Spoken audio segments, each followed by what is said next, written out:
Welcome back to the podcast with me, your host, Pete Tigers. This one is a really interesting one, and I hope you're going to enjoy it. I catch up with one of my new colleagues, Rob Hardy, who many of you I'm sure will recognise if you're regular readers of Trout and Salmon. He writes articles for us, and he also does the tackle reviews. And I thought it would be nice for you to see the man behind the words and get a chance to hear his story, which is a lovely one. In the time I've got to know him, he's a really nice, genuine, good person. And you know what? He's like one of us. He's a fly angler. I hope you enjoy this episode. A warm welcome to the podcast, Rob. Are you doing well? I'm doing very well, thank you very much. Yes, Peter, and thank you for inviting me. It's been a great pleasure to be here, or will be, hopefully. Absolutely. Well, I'm looking forward to chatting with you, and I know we have lots of conversations, so I'm getting to know you really well. But many people will recognise your name and they'll know of you. But for those that don't, can you tell us a little bit about yourself, please? Yes. Where do you want to start? I'm 57. I live with my partner Emma in a beautiful little market town called Stamford in South Lincolnshire. And yes, I mean, shooting and fishing have been my passion since as long as I can remember. To be honest, it's something that's always been there, and luckily I've been pleased enough to turn that into a career as well. So we'll move on a little bit from there. Thank you for telling us about that and where you're based too. What does that mean from a fishing perspective? Very lucky in as much as I think about 4 miles from Rutland Water. So I can be at Rutland Water within minutes. Obviously, I've got places like Pitsford and things just a little bit further on, Draycott a little bit further on within an hour. And then if I want to venture down the A1, Grafham Water is about half an hour away. In terms of river fishing for trout, it's not a sort of prolific area, but I'm very lucky in that we have a little chalk sort of limestone river here called the Gouache. People have heard of it. It's had a fishing club on it for over 100 years. It's actually the river that they use to flood Rutland Water, so it does flow into Rutland Water. And it has a very nice head of wild brown trout and a few grayling. It's not huge. Most of the places a good horse could jump across it, as they say. But it's some superb fishing. We have a mayfly hatch on it in sort of late May, early June. Yeah, it's a beautiful place, and the club have become sort of very proactive in the last few years. It used to be very sort of jungle fishing, but the club they've sort of grown, and they've got people doing work on the river. They have work parties on the river, and so we're very lucky to have that on my doorstep. And that's a lovely mix, isn't it? Because you'd naturally assume, like you say, where you're based, that it's going to be still water. But having a stream like that must be pretty cool. But having that, does that mean that the syndicate stroke club, whatever it may be, is small because there's so many people in that area focused on the reservoir scene? No, it's certainly not a small club. When I first joined, I've been in the club over 25 years, I think.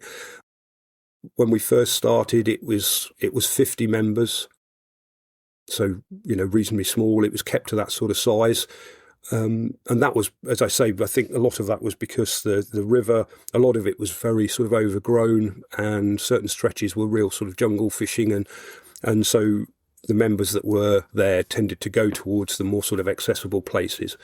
Whereas the club's opened up the river much more, then the membership's grown. I think the last time it's up to about 70 and I think people a waiting list. So it's a great mixture, as you say. I've got on if I want to go river fishing for a few hours, I can do it. Or if if I want to go still waters, it's on my doorstep too. The one thing I obviously lack is the sort of salmon fishing. It's a good 2.5 hours to our nearest salmon river, which I would say was be the Ewer up in Yorkshire. So that's the only thing. But it is what it is. And from your articles in the magazine, it is clear that you're home on still and moving water and enjoy trout, salmon, grayling, and just about everything in between. Do you have a favourite? It's always difficult, isn't it? Because it's always like at certain times of the year come round. The start of the trout fishing is always then, and then you get into the winter, and it starts to feel like grayling fishing. But I suppose if I had to pick a real one, it would be spring salmon fishing, and it is, it's whether it's the sadist in me, I don't know, but I just love those, freezing cold days, on a salmon river in early spring, and I mean, not only are the fish just the best fish you're ever going to catch, but I think if you catch one, and I was very lucky last year, you really feel like you've earned it. You really feel like you've worked for it, and so yeah, that's a particular passion for me. We were going to come on to it a little bit later, but you've happened to mention it there. So you've written in the new edition of the magazine about a spring salmon trip last year. It's a great story. Let's share it. Yeah, it was very fortunate. We were invited up by Anne Woodcock, who works for the Tweed Foundation, to go up to the first of the fly fairs in Kelso. It was at the Kelso Museum, and it's sort of in conjunction with the opening of the river. And so we went up to cover the opening of the river and to be part of the fly fair, which was brilliant. We got a good chance to speak to people on the river, the gillies and things, as well as lots of readers and things. Saw the opening of the river, and she'd very kindly organised on the Monday. This was on the Sunday over the weekend, and on the Monday she'd organised for us to fish on the Lees, which is Andrew Douglas Holmes' beat. It's a beat I sort of, well, as I say in the article, I thought I knew it well because I've fished Lower Northwark and Southwark for many, many years, which is that marches onto the top section of the Lees. So I've stood there fishing the Temple Pool, or in boat in the Temple Pool, looking downriver, and I'm looking on the Lees. So I sort of felt I knew it. But in actual fact, when I got there to fish it, it was much more than I'd ever sort of imagined. It's a great beat. It goes around in like a huge horseshoe over sort of a couple of miles from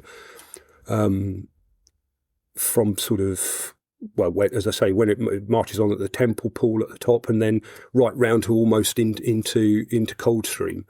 So we fished it on the 3rd of February, which Andrew had said, yeah, more than happy to come, but, we've not turned a springer that early for many years. And through luck and some very good guiding from Paul, the head boatman there, by about 11 o'clock, we were in the lower cold. And yeah, I managed to hook one of the unicorns these days that is an early season spring fish, and yeah, landed it. It's a lovely fish, about 7 pounds. We took a quick picture in the water and sort of just out of the water, and off it went. And as I say in the article, it even sort of said goodbye, giving me a soaking, but as it shot off. So, but yeah, fabulous, more than I could ever have imagined. And it's one of those funny situations, isn't it? That I think I never know who's the most surprised when the line comes to life, if it's yourself or the fish. What was that all about? And because often, like you say, unicorns, not many fish around, and then it happens. So your expectations probably, I guess you're doing your best to manage them, aren't you?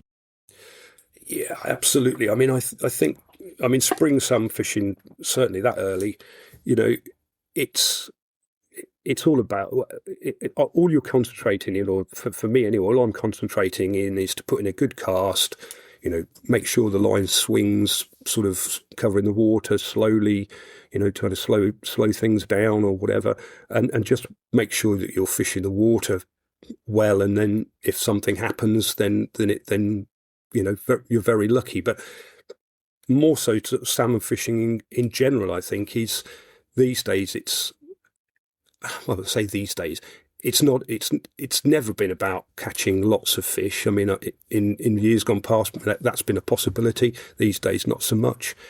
But I think for me, salmon fishing is just being there. It's being in a beautiful place, being in the river. It's just a fabulous place to be, and I think that's what fishing in general is all about. But certainly, spring salmon fishing, it's just being there and taking it all in. Even going into the hut and warming up with your cup of soup or whatever and this, that, and the other. It's all just part and parcel of it, and I just love it. Do you think also part of that is that you have so much great fishing on your doorstep that travelling that little bit further makes it that little bit special too, combined with those amazing fish? Yeah, I think so. I mean, don't get me wrong, I would love to live on the banks of a salmon river, and have it on my doorstep. But I think you're right. I think you've got to be careful what you wish for. And I think there is a real element of the build-up. You've got the trip planned. You sort of, well, if you're an anorak like me, you go through all your reels, you check your lines, you check this. So I always tie at least 4 or 5 flies before each trip, just to say I've done it. All that anticipation, all that build up is a big part of making it special. And I think, as lucky as the guys are that can just pick a rod up from the back door and go whenever, I think it makes it even more special if it's not that often. You're not doing it that often. And you mentioned the ewer as well, which I've been lucky enough to fish for grayling, I think, and trout. I can't remember I think it's mainly grayling.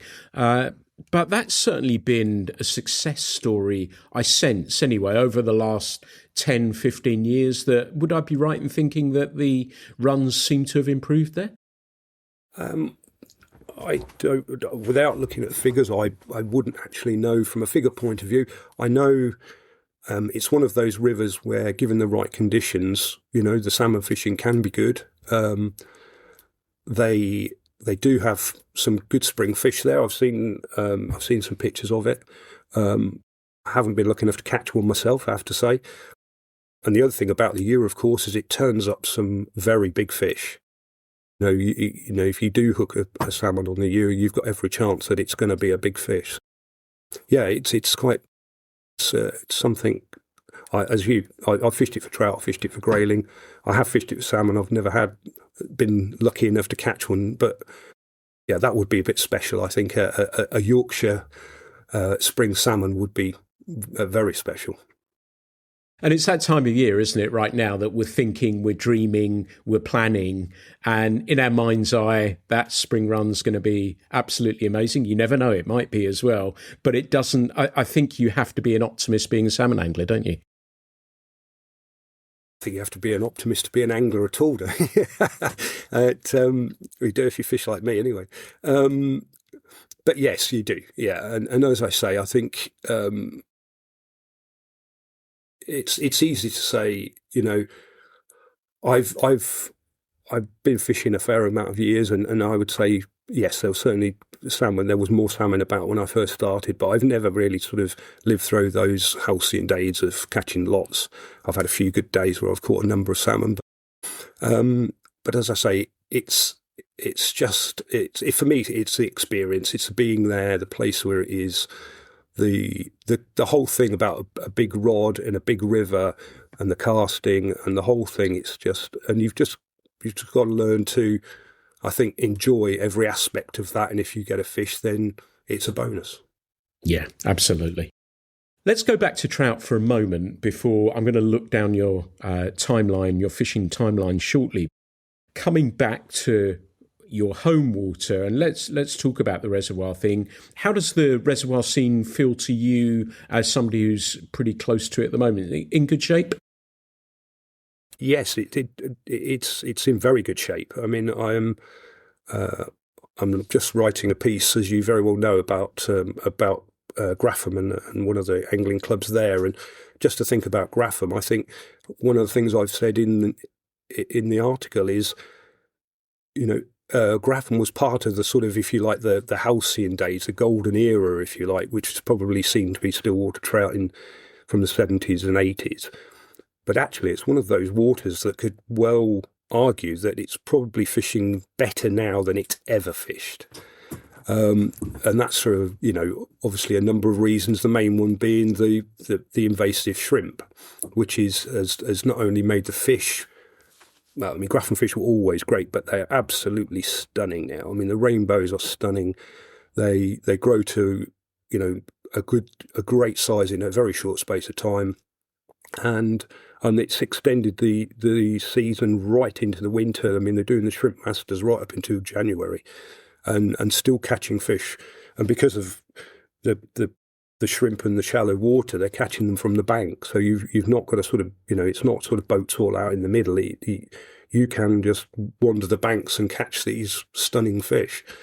And, with very much sort of top of the water techniques, everything from dry fly to sort of washing line techniques. You've got Rutland, on the other hand, that's probably, I would say, the best big brown trout water in terms of man-made waters in the country, producing, huge brown trout on a very regular basis. I mean, people barely speak if it's under £6 now. It's stunning. It's just incredible. And then, you've got Draycott, which is a great water for top of the water fishing.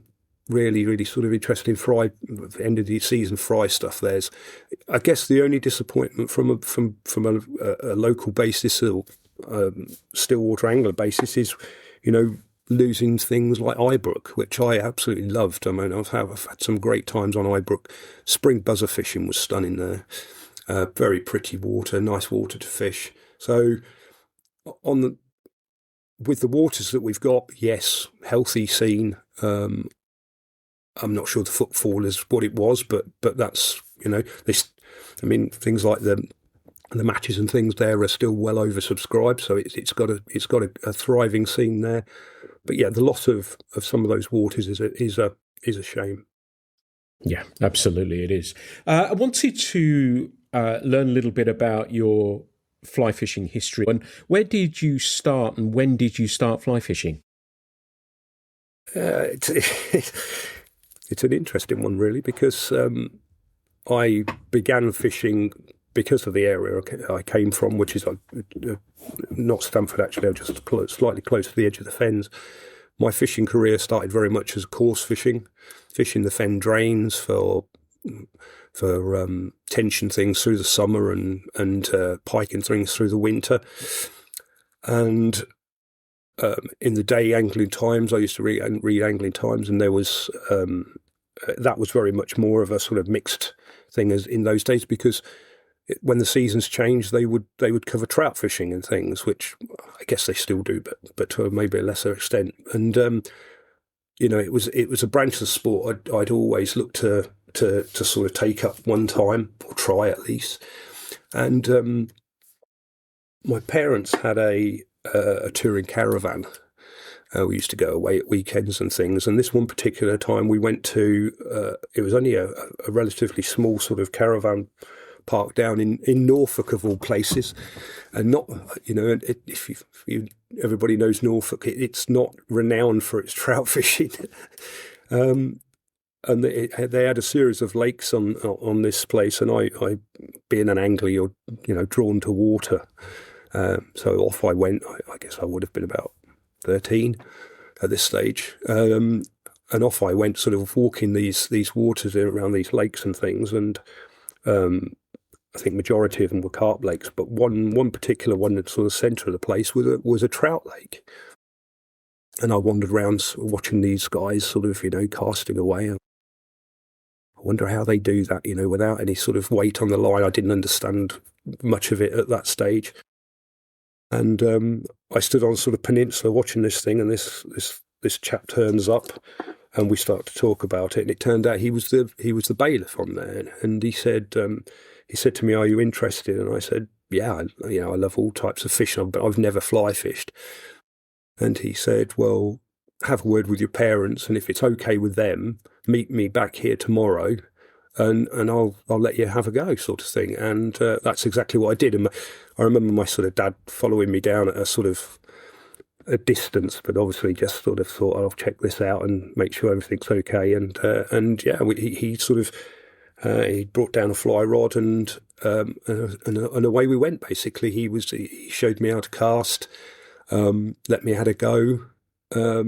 And I actually did end up catching a trout that day and I remember it, like it was yesterday. It was only a small a small rainbow trout. I caught it on a black buzzer, but that was it. From that point on, I wouldn't say I was hooked on fishing, because I was already hooked on fishing, but that was fly fishing. From that point on, I had to go fly fishing. And it just so happened that my father or my brothers that didn't particularly fish, but I'd got two uncles that fished, that fly fished, and so I sort of got in touch with them, and they rummaged around, and I got an old glass fibre rod, and I can't even remember the line, but it was a fly line, and that was it. That was my start of it.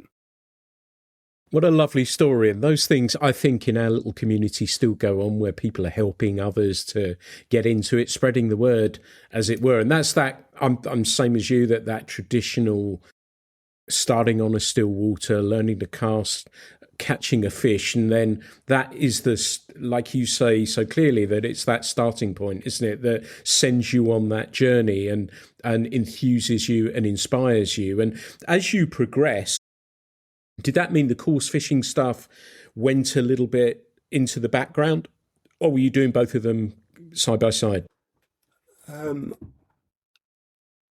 the beginning, the course fishing was still very much at the head of things, because it was just an availability. But as I sort of got a little bit older, and I could sort of start to range, particularly once I sort of started to drive and things, then Grafham, as I say, Grafham Water and Rutland was on my doorstep, so the fly fishing started to grow and grow. And the course fishing's always been there, still is, to be honest. A friend of mine used to own a carp fishery just down the road, just down the A1 from here, and I'd go down there and catch carp on floating crust and things in the middle of summer and all sorts of things. The course fishing still there, and I still love it. I often think I still like to go and sort of trot a river with for roach and things like that. But yeah, the game fishing, the trout fishing is very much more.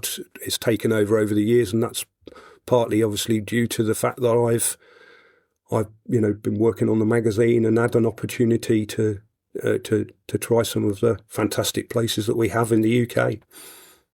And did you have a mentor? Obviously, the person who got you going at the fishery, but have you had a mentor that really pushed you on and enthused you even more? In the early years, I went with my Uncle Bill used to fish at Grafham in the early. This would be, I suppose, sort of late 70s or so.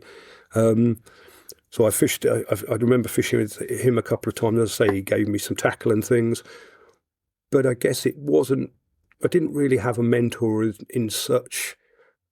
It wasn't until I guess I got into, fishing, the fishing media, that I was lucky enough to come across some of the really great guys there. My first editor was Sandy Leventon, on Trout and Salmon. I remember I fished a lot with John Wilshaw, who a lot of people will remember being around. and a great friend of mine who was on more on the shooting titles, but we fished together a lot, and we still do. Robin Scott. So I guess it wasn't until I actually sort of got into the fishing media that I really started to sort of have those guys to look up to. And when you've got a day fishing, do you enjoy company or do you prefer to fish alone? Yeah, it's a good question, because I am, as I think a lot of people in field sports are, I am by nature quite a solitary person. And I'm more than happy with my own company. I'm more than happy to fish alone. But I suppose in the ideal world, there would be at least another person there, with which you sort of get together halfway through and discuss what you're doing wrong.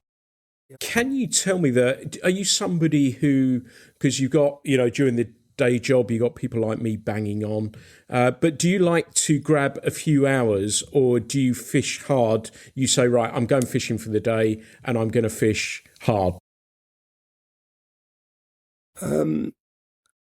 If I'm going down to somewhere like the Gwash, because it's so local to me, I will probably just grab a couple of hours. I will go down either sort of first thing in the morning or in the evening to sort of fish when I think there's going to hopefully be some sort of rise on. I tend to fish dry fly on there only. I do fish the odd nymph, but I tend to sort of fish the months where I think and fish the dry fly, just personal preference. So I'll go when I think there's going to be a hatch on, or when it looks good, conditions looking good. If I'm going to somewhere further afield, even sort of somewhere like Rutland, I will probably try to do majority of the day.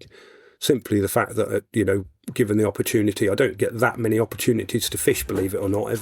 I know working on fishing magazines, everybody thinks you're fishing all the time, but strangely enough, those words don't write themselves, do they, Peter?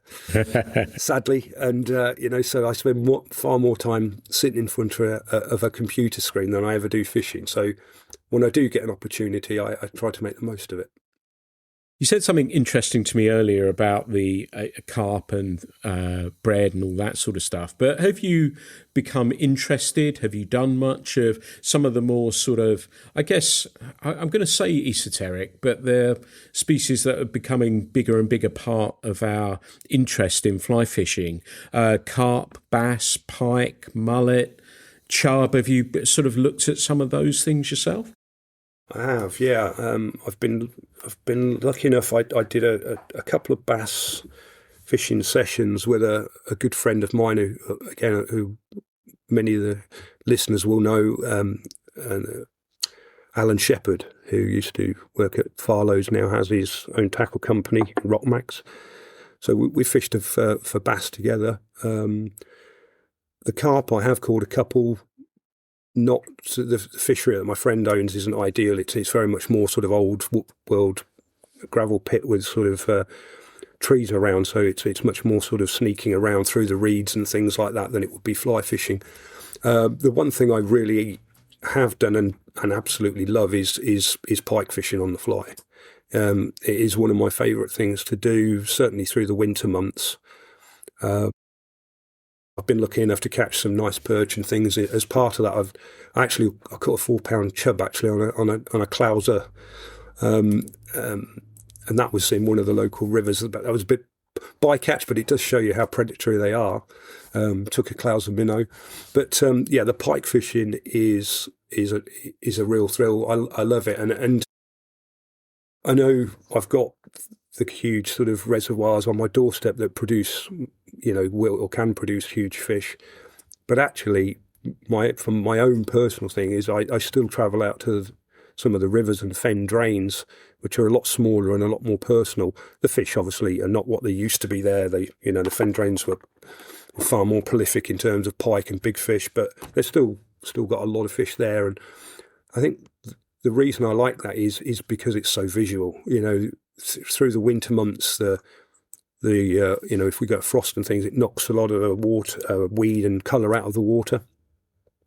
And so you're casting across and you can pretty much see your fly, if you're using a big sort of bright fly as you do. you can pretty much see the fly coming in from the other far bank, and then all of a sudden, pow, it's disappeared, and there's something on the end. Or you can actually, closer up, you'll actually see the pike following, and then swirl and take it, and it's absolutely thrilling. Even with a small 3-4 pound jack pike, it's absolutely thrilling. Really is. I love it. Yeah, we used to call that when the lights go out, when you can see that fly and then all of a sudden you can't see that fly and it suddenly comes to life. What about zander then? Are they in the drains there? They are in the drains there, but to be honest, it's one of those fish. I'd love to catch them, but I've never really. Well, I haven't caught one on a fly, and I don't really know why, if I'm honest, because they're definitely there and they're definitely they're around, and other people do catch them. I've spoken to a couple of the sort of guys who are big into the predator fishing and stuff, and they say the conditions for the zander sometimes have to be different. Probably more coloured water, or lower light levels and things. But no, I've not been lucky enough to get one yet. But I live in hope.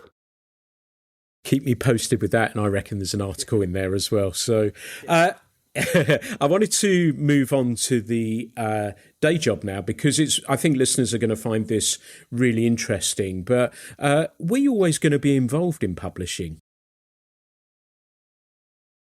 I don't know about involved in publishing. I mean, I came to it in a sort of, or certainly to where I am now, in a sort of bit of a sort of circle, in that I left school and went to do.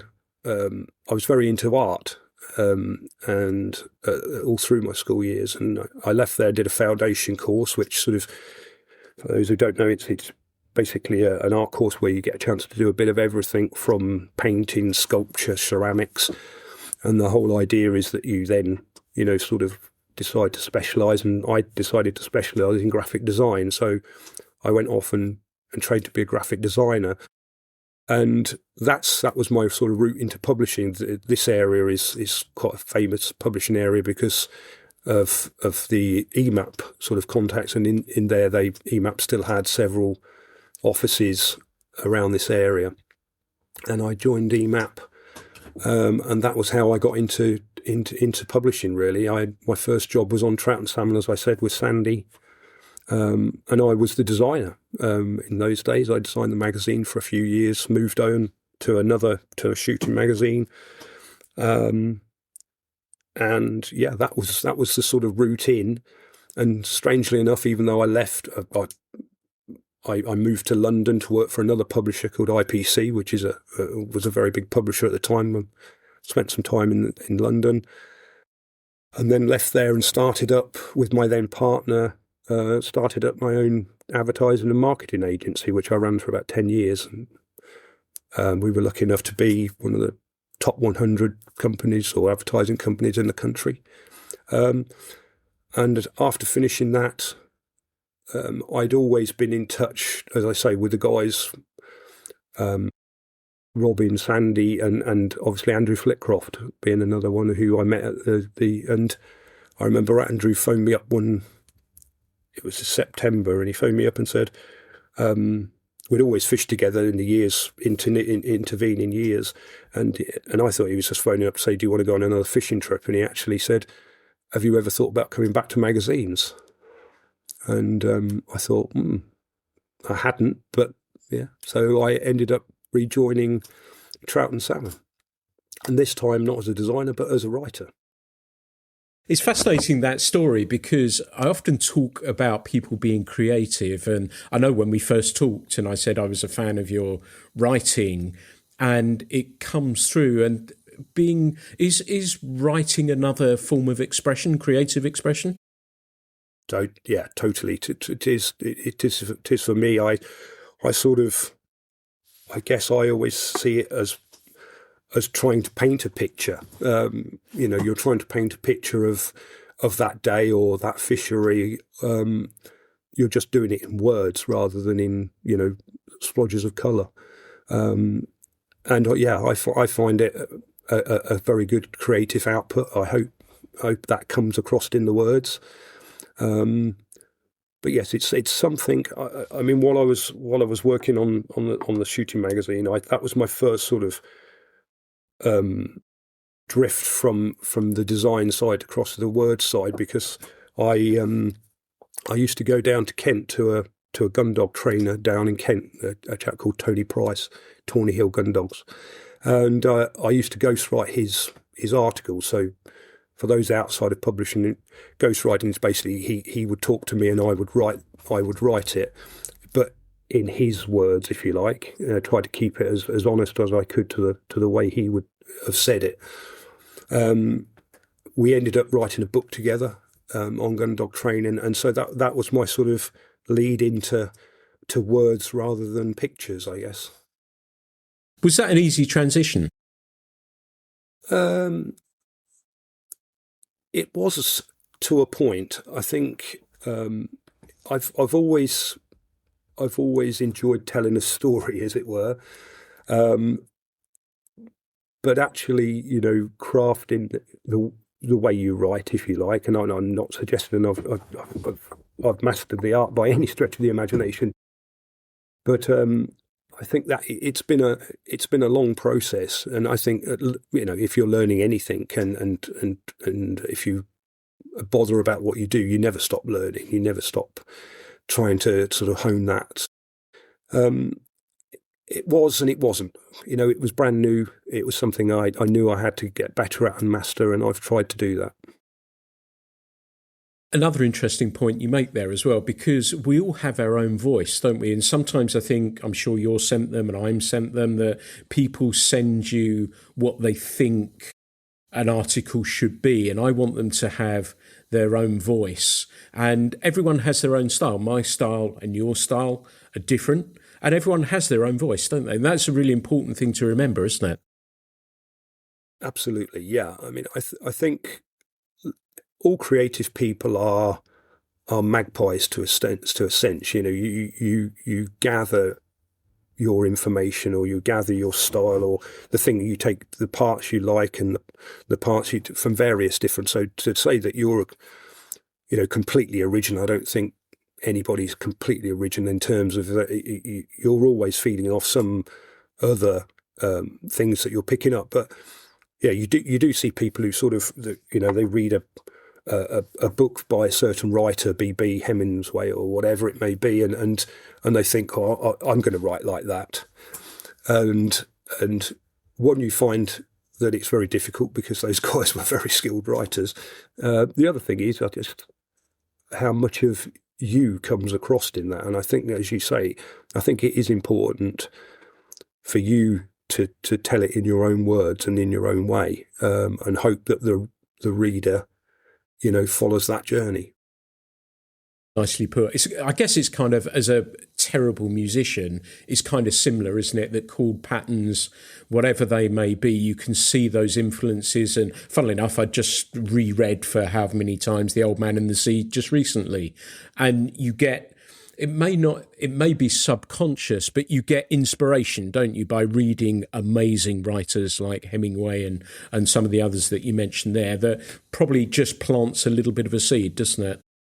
Yeah, absolutely. I mean, as you can see from over my shoulder there, I've got bookcases full of books, and one of my passions is sort of collecting antique sporting books, and I reread them, over and over again at certain times of the year to sort of use it as inspiration, if you like, and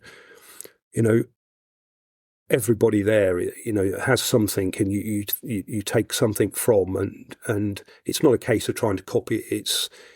I think it's almost like a mental toolkit, isn't it? You sort of have it in the back of your head, and how you can approach certain things. And I love reading some of the older books and the way they were written.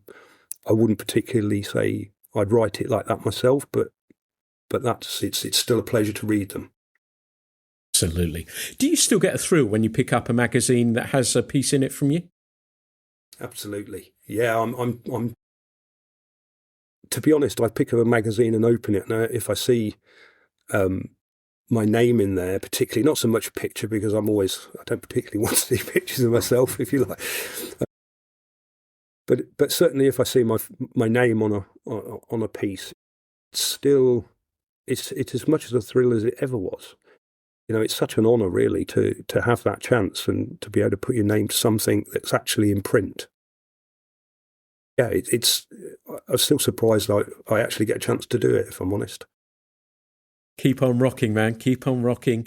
I'm still going through this stage of sleepless nights when the magazine's dropping. I used to with the previous one, Fly Culture, as well, that you're worrying that people are going to like it. They're going to feel the same way that you do about it. I can't figure out if that's still good to have it no matter how far down the line I go, because I think it means I probably still care so much about it. But I'm trying to reconcile that one at the moment, which is an interesting one.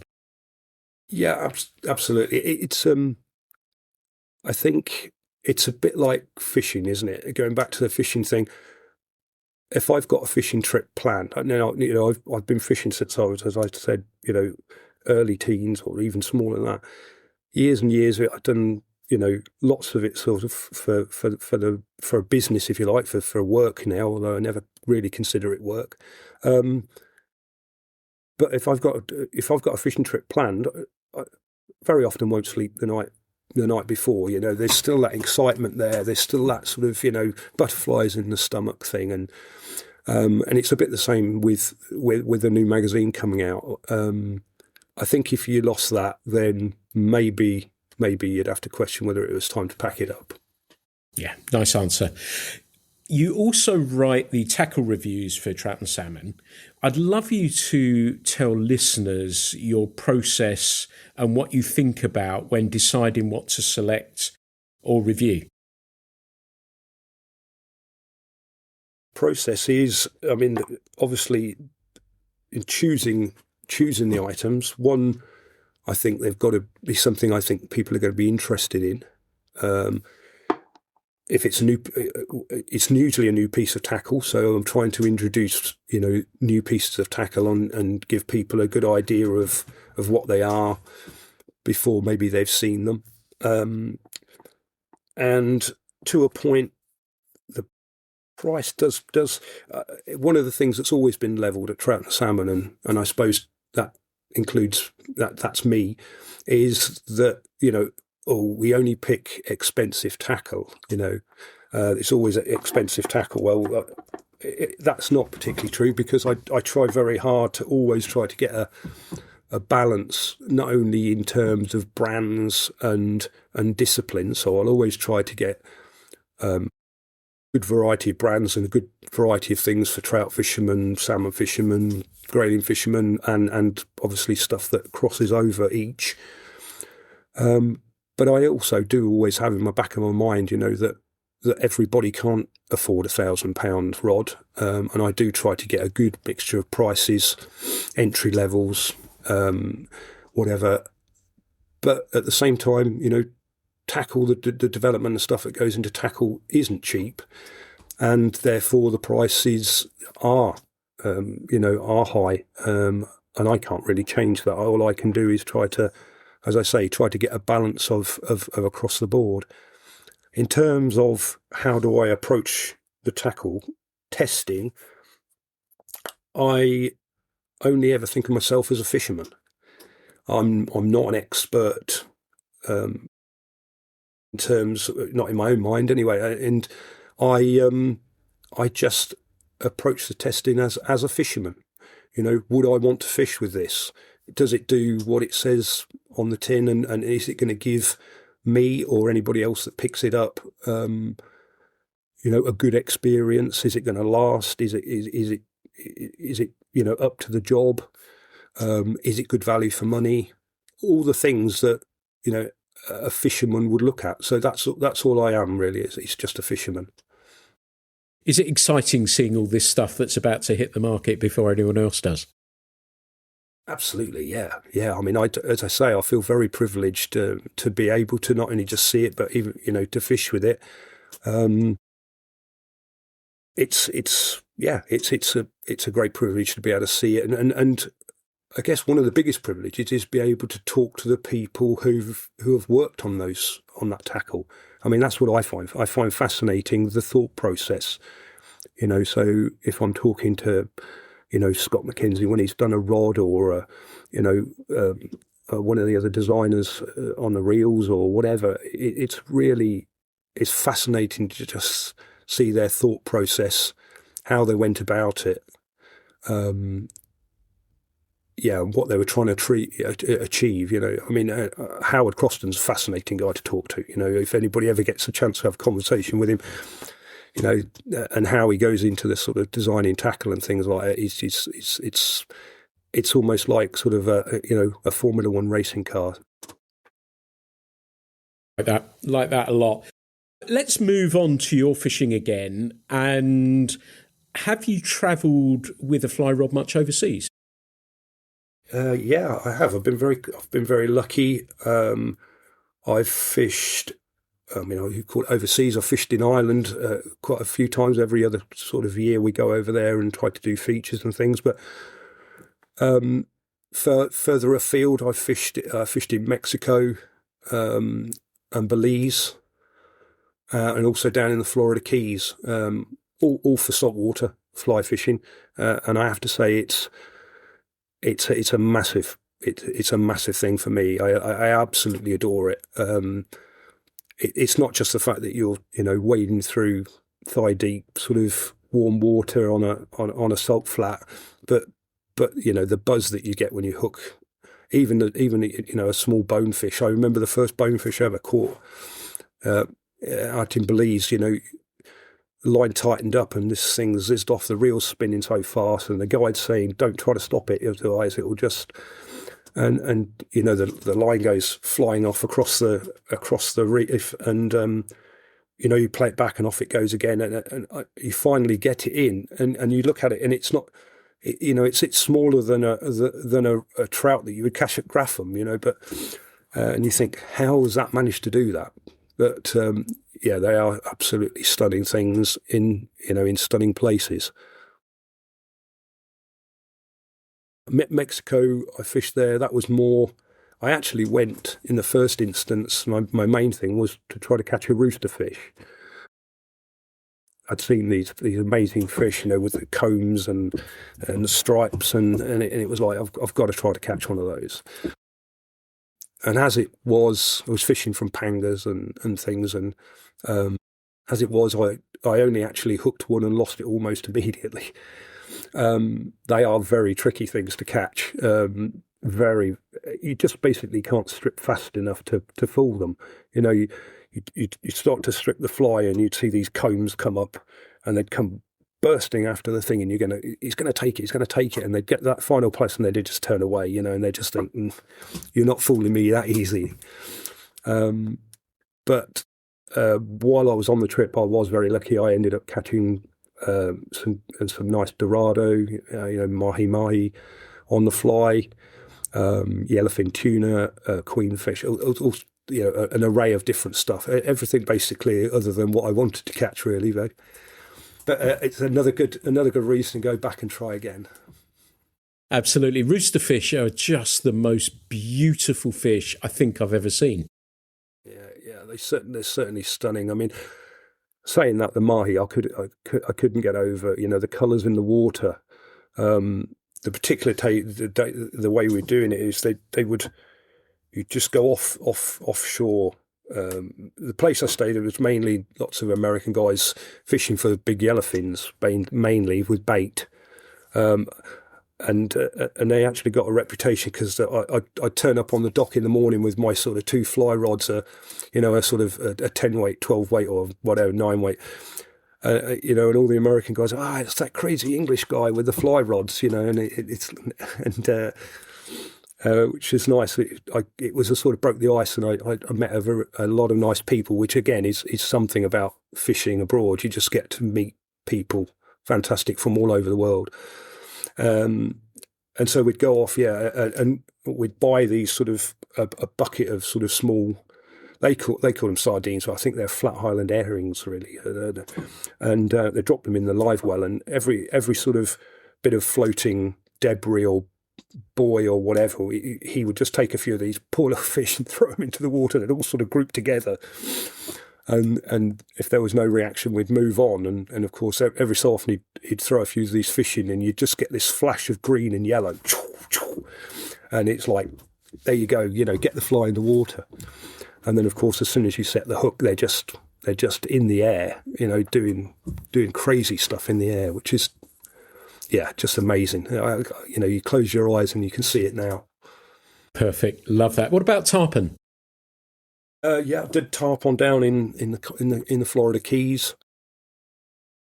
I used to go with a group of guys there. Again, most of them were sort of bait fishermen and things, but there was a few of us that sort of, I wouldn't say purist, because that's not a sort of thing I'd use, but more gravitated more towards the fly fishing.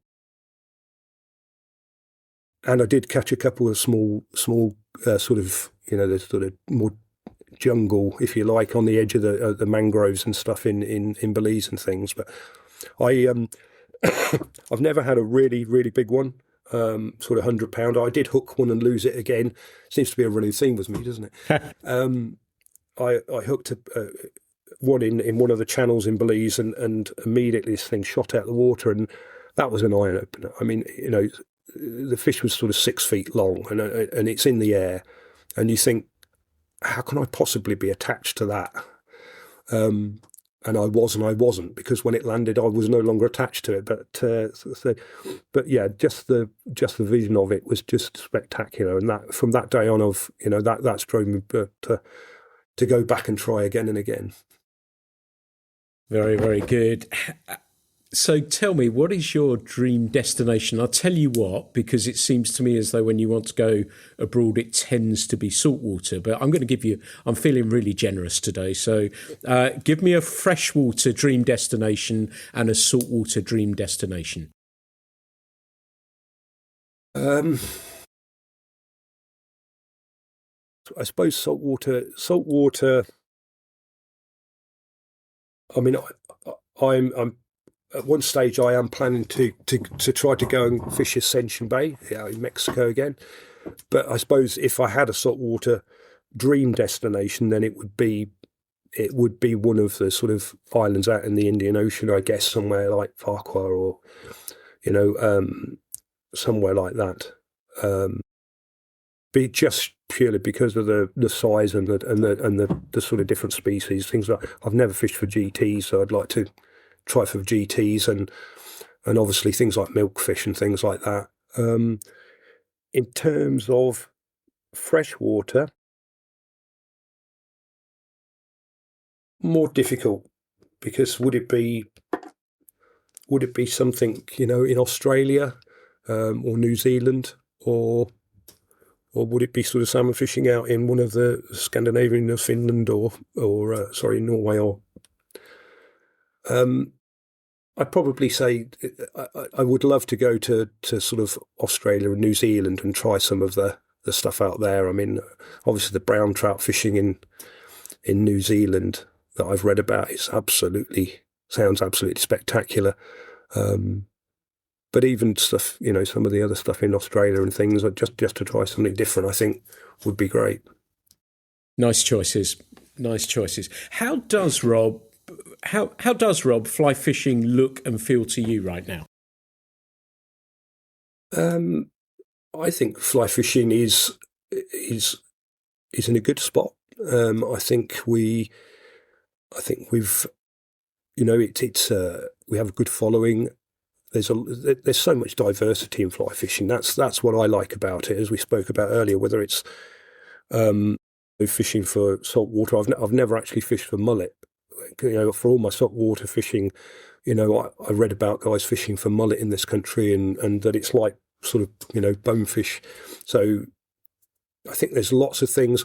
All I'd say is that don't be afraid to go for it. And I with the pike fishing and things like that, I think those things are very important in terms of sort of salmon fishing. Obviously, as I said earlier on, numbers are not what they were. I mean, there's a lot of work being put into that, and I guess I've got my own sort of thoughts on how that should go. But I think in terms of a sport, I think salmon fishing it's got to be, as we were saying now, it's, anybody going salmon fishing is no longer thinking about going there and catching a lot of fish. You're going because you've got the privilege of being able to go to a fantastic place and spend time. Very often you've got the whole beat to yourself or just a group of you. And I think the estates are noticing that, and they're investing heavily in sort of nicer huts and barbecues by the river, and just basically making it much more of a should we say, of a social occasion, and much more of an occasion. Whether you're doing that with friends or whether you're doing it with members of your family and things like that. That's the way it's got to be looked at in the future. And it's still a very special place and still a very special thing to be able to do. Nice answer. Right, here's the tricky one for you. Imagine you're off to the Ure, spring salmon fishing. You've checked all your kit. You've loaded it into the car. You're driving up the road to Yorkshire. Can you give us a song for the playlist, perhaps the song that's going to set the tone for that journey for you? Well, in terms of music, I tend to sort of I love all sorts of music. I listen to everything from sort of rock music to classical music to everything. So I've got quite a diverse taste in terms of that. But I do find myself harking back to sort of some of the older stuff. The Beatles or whatever, but also I love a good guitar solo. So maybe it'd be something Pink Floyd, or a particular favourite would be Purple Rain, I suppose. That's just for that fantastic guitar solo at the end. So maybe that's the one. And being rain, it's probably quite apt for Yorkshire anyway. I guess that's what you're hoping for as well, aren't you? Just to get those fish coming your way. Well, yes. I mean, I always think, any type of fishing's a bit like farming, isn't it? And we always want the weather that's opposite to what we're actually getting. So if it's dry, we want the rain. If it's flooding, then we don't want the rain. So I find myself driving up the A1, watching the spots of, either watching 4 spots of rain on the windowsill or wanting no spots of rain on the windowsill, depending on the conditions. Fantastic, Rob. Fantastic. Well, we're just about coming up an hour now, and I'd like to say a huge thank you for being a guest on the podcast today. What's been really important for me is that a colleague that you may have read his articles, you may have read his reviews, but what was really important to me when I first spoke and met Rob was that he's just like us. He's a fly angler who loves fly fishing, has been around fly fishing a long time and cares deeply about it. And it's so nice to be able to share these stories. And for me, for you to get to know the person behind it. So perhaps when you're reading those articles, you'll know the person behind them now. So hopefully you've learned a little bit more about Rob and what he's doing. And when you read those reviews, you know the person, you can picture his voice. So I'd like to say a huge thanks, Rob, for joining me on the podcast today. Pete, it's been an absolute pleasure. And spending an hour talking about fly fishing's the easy one. Talking about myself's not so easy. It's not something I particularly enjoy, but no, being able to chat with you. I have to say, since we first, I've always known you sort of out there as one of the guys out and about in the sort of media thing, but actually, with you taking over the magazine and being able to actually sort of chat with you more and get to know you more, it's great. And I think the magazine's in a good place with you. And it's been an absolute pleasure being part of it. So thank you very much for inviting me.